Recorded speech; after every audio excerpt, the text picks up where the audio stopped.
Dalam One Piece episod 887, dunia One Piece telah dikejutkan satu momen yang tiada siapapun yang menjangkakan keadaan itu akan berlaku, di mana episod tersebut telah menunjukkan kepada kita Akagami no Shanks yang bertemu orang tertinggi kedua di World Government, which is Gorosei. Dan momen ini mencetuskan satu fenomena di kalangan penggemar One Piece, kerana sejak dari keadaan itu, para penggemar One Piece ini mula memberikan banyak pandangan, tanggapan kepada Shanks, iaitu adakah Shanks bersekongkol dengan World Government, atau adakah Shanks ada sesuatu yang cuba diperjelaskan kepada World Government. Namun keraguan tentang Shanks ini semakin berkurangan setelah sedikit sebanyak keturunannya mula diungkapkan oleh Oda, di mana Shanks berkemungkinan besar adalah berketurunan dari Saint Vigarland. Ini kerana kita dapat lihat sosok Saint Vigarland Garling yang semirip seperti Shanks ketika dia muda dahulu, iaitu sewaktu di insiden God Valley yang ditunjukkan dalam One Piece chapter 1095. Namun ini bukanlah apa yang mahu kita kaitkan dalam video ini. Cuma aku perlu mengatakan maklumat ini supaya tiada kesalahfahaman yang berlaku.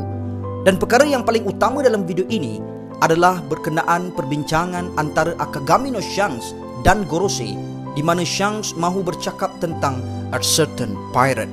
Pada saat itu, kita masih berspekulasi tentang siapakah a certain pirate yang disorotkan oleh Shanks itu, di mana ada yang mengatakan yang ianya adalah Mugiwara Pirate, disebabkan ramai yang menjangkakan Shanks adalah seorang yang jahat. Namun setelah One Piece chapter 1107 rilis, kita sudah boleh mengkonfirmkan yang a certain pirate yang dimaksudkan oleh Shanks itu adalah Marshal Ditich the Blackbeard Pirate. Ini terjadi adalah disebabkan kata-kata Saint jegar siasatan kepada Katarina Devon dan Van Ogre dalam chapter 1107 tersebut, di mana Satan ada mengetengahkan berkenaan keturunan dari Blackbeard yang sangat misteri ini. Untuk sekarang, kita dapat meyakinkan diri kita yang mungkin sahaja keturunan Marshal Ditich ini ada kaitannya dengan Rock di Zabak, kerana ada banyak persamaan antara dua watak ini. Dulu kita sudah tahu yang Rock di Zabak bukan sahaja mahu mendapatkan One Piece, bahkan dia juga mahu menguasai dunia pada ketika itu. Kerana itu tidak pelik, anggota kru yang dimiliki oleh Rock di Zabak hampir kesemuanya kru-kru yang sangat berbahaya pada era tersebut, seperti Edward Newgate the Whitebeard, Shiki the Golden Lion, Yakuzu no Kaido, Charlotte Lin Big Mom, Captain John, Wang Zi dan banyak lagi. Dan situasi sebegini nampaknya berulang kembali di dunia One Piece pada era sekarang, dan ianya mula terlihat kepada Blackbeard Pirate. Dalam One Piece chapter 1107 tersebut, Saint jegar siasatan berkata, "Hey Katarina Devon, kenapa kau sanggup untuk sertai Blackbeard sedangkan kau tahu asal-usulnya?" Dan jawapan yang diberi Devon adalah disebabkan Teach ini seorang yang istimewa. Lalu Satan juga ada bertanya lagi, apa yang dimahukan Blackbeard sehingga mahu bertindak sehingga ke tahap ini? Dan jawapan yang diberikan oleh Ogre dan Devon adalah untuk menguasai dunia. Jadi dari sini sudah menunjukkan satu persamaan yang ada pada Blackbeard dan Rocks, di mana mereka kedua-duanya mahu untuk menguasai dunia ini. Lalu persamaan yang kedua adalah kedua-dua orang ini mampu mengajak dan memiliki kru yang cukup berbahaya. Rocks mampu memiliki kru yang sangat hebat seperti yang aku sebutkan sebentar tadi. Bahkan yang paling pelik adalah bagaimana seseorang seperti Whitebeard juga boleh terpengaruh dan terlibat dengan kru Rocks ini. Kerana kita tahu sikap Whitebeard sememangnya sangat berlawanan dengan apa yang dimahukan oleh Rocks di Zabak.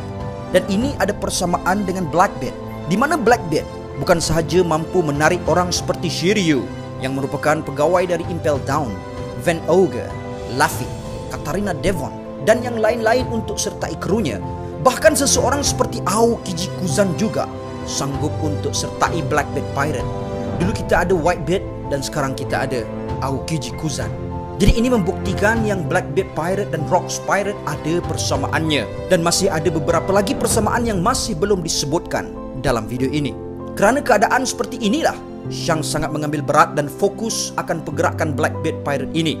Bahkan Shanks tentunya tahu yang Blackbeard adalah seseorang yang tidak akan pernah menyerah akan impiannya, dan dia akan pastikan apa yang dia mahu pasti akan dicapai walaupun dengan menggunakan cara yang kotor. Dan dalam One Piece episod 146, Blackbeard sendiri pernah mengatakan kepada Monkey D. Luffy saat pertama kali mereka bertemu di Mock Town bahawa impian seseorang lelaki tidak akan pernah tamat. Bahkan tak hanya itu, Blackbeard juga ada mengatakan yang biarkan orang lain ketawa akan apa yang kita lakukan saat ini, tapi apabila tiba masanya nanti, mereka sendiri pun sudah tidak mampu melawan kembali. Dan ini menunjukkan betapa seriusnya Blackbeard akan apa yang dia mahu kecapi. Dan jika dilihat dari situasi yang lain, Goldie Roger dulu pasti ada menceritakan pada Shanks suatu ketika dahulu betapa bahayanya Rocks Pirate jika tidak dihentikan. Bahkan Shanks mungkin tahu yang keturunan sebenar dari Marshall D. Teach ini adalah Rock D. Zebek. Kerana itu tidak pelik Blackbeard walaupun sebelum dia dikenal pirate yang membahayakan atau digelar Yonko, tapi Shanks pada saat itu sudah mengetahuinya dan menjangkakannya terlebih dahulu. Ya, memang betul, kita masih belum tahu adakah Shanks di pihak World Government atau dia hanya nak memberitahu World Government untuk tidak hilang fokus akan Blackbeard Pirate. Tapi apa yang pentingnya untuk saat ini adalah Shanks memangnya mahu hentikan Blackbeard Pirate. Dan kenyataan ini dikukuhkan lagi dengan scene yang ada dalam One Piece chapter 1079, di mana sebelum Shanks mahu menghadapi Captain Kidd dan krunya, Shanks terlebih dahulu bertanyakan kepada krunya tentang info mengenai pergerakan Blackbeard Pirate. Untuk sekarang, jika diadu kedua-dua kekuatan pirate ini, kita pasti akan mengatakan yang Shanks dan krunya masih di atas Blackbeard Pirate. Kerana kita dapat lihat bagaimana Shanks hanya dengan seorang diri dan menggunakan sekali serangan Kamusari mampu hentikan Captain Kidd beserta krunya yang tergolong di dalam kalangan World's Generation. Manakala untuk Blackbeard, kita dapat lihat yang pada mulanya dia agak struggle untuk kalahkan Trafalgar di Waterloo kerana dia masih memerlukan bantuan dari krunya. Dan dari sini aku bukan nak katakan yang Captain Kidd lemah dan Law lebih kuat, tapi jawapan yang lebih tepat adalah kekuatan Akagami no Shanks saat ini masihlah berada di tahap yang teratas. Dan walaupun Shanks mungkin sahaja tahu yang dia dan krunya masih mampu untuk hentikan Blackbeard saat ini, tapi dia tetap tidak melakukannya secara bersendirian bersama krunya kerana Shanks tahu Blackbeard Pirate bukanlah satu kru yang mudah diperangkap, kerana setiap kru yang ada dalam Blackbeard Pirate boleh dikatakan hampir kesemuanya sangat licik dalam menjalankan tujuan mereka. Dalam Blackbeard Pirate, kita ada 5 contoh kru yang sangat licik. Yang pertama adalah Lafitte, di mana dia ditunjukkan pernah masuk ke Marijoa tanpa disedari sesiapa pun. Yang kedua, Katarina dan Van Ogre yang mampu masuk ke Egghead dan keluar dari Egghead tanpa disedari oleh sesiapa pun kecuali Saint Jegar siasatan sahaja. Yang ketiga, Van Ogre dan Aokiji yang mampu menculik puding tanpa sebarang masalah. Dan yang terakhir adalah Shiryu yang mempunyai kemampuan Devil Fruit Suke Nomi yang mampu menghilang. Dan jika ini dibiarkan makin lama, kita dapat mengatakan yang Shanks dan krunya pun mungkin tidak akan mampu menghentikan Blackbeard Pirate setelah ini. Kerana ini kita mesti kaitkan keadaan ini dengan tindakan Shanks sewaktu tiba di perairan Wano, di mana setelah Akagami no Shanks melihat poster Luffy dengan form nikahnya dan bakal bergelar seorang Yonko, lalu Shanks telah berkata, "This is the time for One Piece." Yang bermaksud, ini bukanlah bermakna Shanks ingin dapatkan One Piece itu, tapi Shanks sudah tahu yang Luffy saat ini sudah bersedia untuk menjadi pirate seperti diinginkan Luffy selama ini. Kerana ini Shanks mengambil keputusan untuk berada di sana bersama Luffy untuk membimbing Luffy. Sebelum ini Edward Newgate Whitebeard pernah mengatakan apabila One Piece dipertemukan, maka dunia ini akan lebih huru-hara dan tunggang terbalik. Sekarang ini pun, walaupun One Piece masih belum didapatkan oleh sesiapa pun, tapi kita dapat melihat dunia sudah pun huru-hara.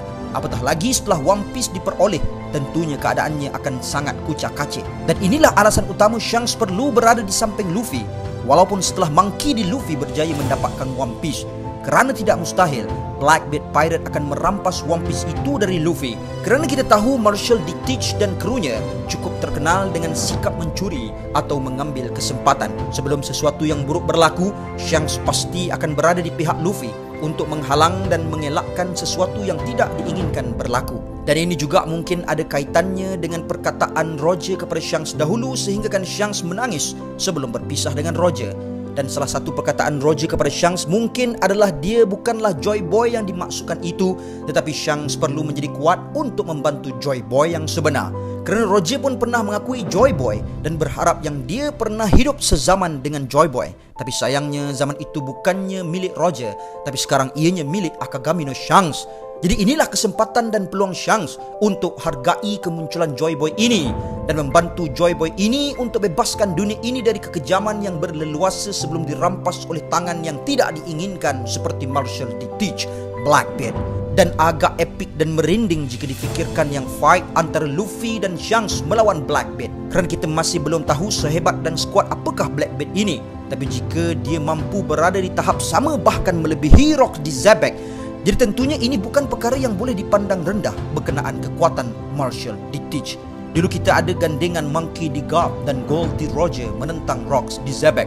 Tapi sekarang mungkin kita akan melihat gandengan Monkey D. Luffy dan Akakami no Shanks yang bakal berhadapan bertentangan dengan Marshall D. Teach the Blackbeard. Sekarang Blackbeard sudah diperlihatkan mampu menggunakan kekuatan Gura-Gura no Mi dengan sangat dahsyat.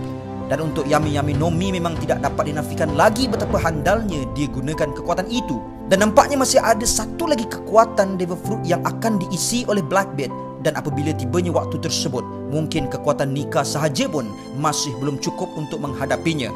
Kerana inilah kita perlu meramalkan yang pertempuran ini ada mirip seperti Roger Garp versus Rock, di mana kali ini Luffy Shanks versus Blackbeard. Dan untuk mengukuhkan teori yang mengatakan Blackbeard berkemungkinan mampu memakan ataupun menggunakan 3 Devil Fruit adalah kita mesti merujuk tentang apa yang berlaku dalam One Piece episod 1087, di mana Blackbeard ditunjukkan mahu merampas Devil Fruit dimiliki oleh buah Hancock. Dan itu sedikit sebanyak membenarkan teori fans selama ini yang pernah mengatakan Blackbeard mampu untuk menggunakan 3 Devil Fruit.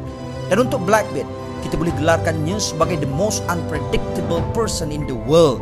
Kemudian ada yang mengatakan pertarungan seperti ini akan berlaku di Elbaf. Tapi nampaknya keadaan itu mungkin tidak akan berlaku kerana sekarang ini pun para giant sudah terlihat muncul di Egghead. Dan mungkin bukan Elbaf yang menjadi pilihan Oda untuk pertempuran sedahsyat ini berlaku, tapi ia adalah Laugh-Tale, di mana hanya 2 keadaan pertempuran ini akan terjadi, di mana mungkin ia berlaku sebelum One Piece dipertemukan, atau yang kedua, ia berlaku setelah seseorang berjaya mendapatkan One Piece.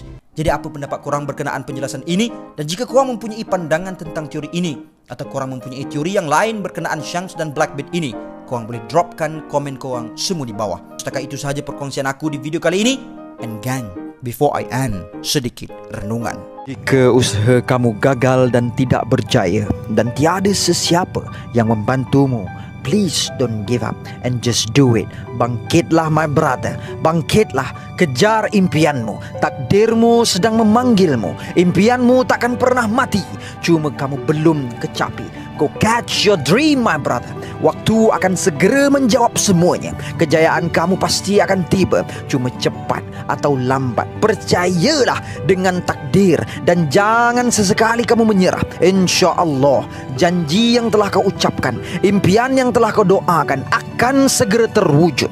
Gagal bukanlah takdirmu. Teruslah berjuang dan berusaha kerana kegagalan bukanlah pengakhiran bagi impianmu. And until then my gang, there is no God except Allah. Assalamualaikum warahmatullahi